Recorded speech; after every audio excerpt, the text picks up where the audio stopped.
siis jos joku ei tiedä, niin me ollaan täällä Puotilan kartanossa.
No ja siis Stockmannista on ostettua kummituksia, ne jotka noissa puissa on.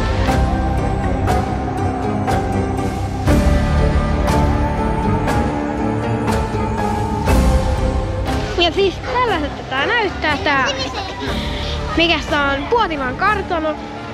Täällä on tosi Halloween meininkiä, siistiä, kaikkia kurpitsoja. Ja täällä on muutenkin tosi hienoa.